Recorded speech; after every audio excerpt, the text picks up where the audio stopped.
18 months ago, the first evidence of intelligent life off the Earth was discovered. It was buried 40 feet below the lunar surface, near the crater Tycho. Except for a single, very powerful radio emission aimed at Jupiter, the 4-million-year-old black monolith has remained completely inert. Its origin and purpose still a total mystery.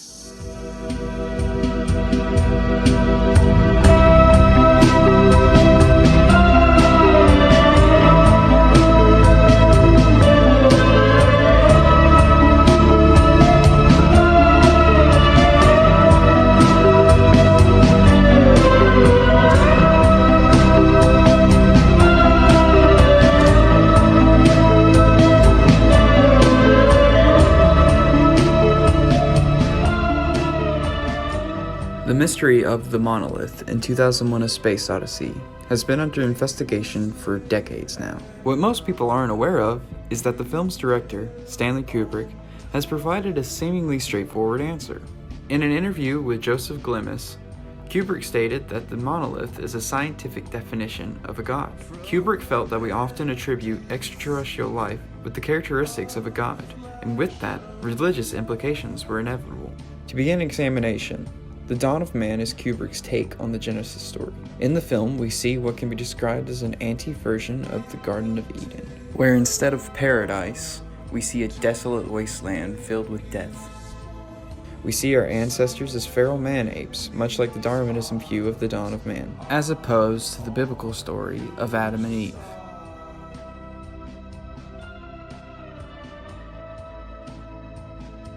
We see these creatures have conflicts over muddy pond water and are far from the top of the food chain.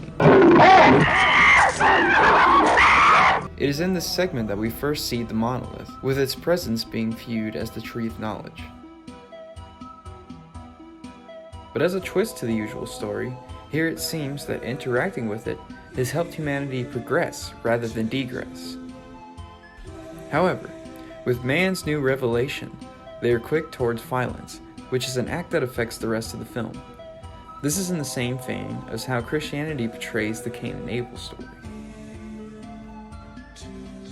Putting focus back onto the monolith, one could argue that there are influences from both Greek and Lovecraftian mythologies. This is seen in the mid-segment of the film, where Dr. Heywood Floyd interacts with the monolith in what appears to be a dig site on the crater of Tycho, and a brief line of dialogue seen in the Jupiter segment.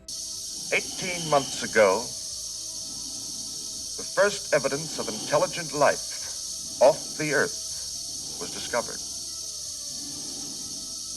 It was buried 40 feet below the lunar surface, near the crater Tycho. This bit of dialogue can be seen as inspired by the titans of Greek mythology, or even H.P. Lovecraft's eldritch horrors such as Cthulhu, powerful elder gods buried or sleeping, waiting to be awakened. The final focus of religious influences is featured in the finale of the film, where the main character of the segment, Dave Bowman, sees and pursues the monolith floating in space. After his travel through light speed and his rapid aging to his deathbed, the monolith appears one more time. Dave is transformed and reborn into the next step of human evolution. Whereas the opening segment dealt with Christian beliefs, here the finale is influenced by Hindu and Buddhist views, as both deal with non-attachment and rebirth. In terms of Hinduism, Dave's final interaction with the monolith is comparable to a lecture featured in the Bhagavad Gita, where the god Krinsha tells the warrior Arjuna, when contemplating the objects of the senses, a person develops attachment, and from that, lust develops, and from lust, anger arises. As I said, I'm not at liberty to discuss it.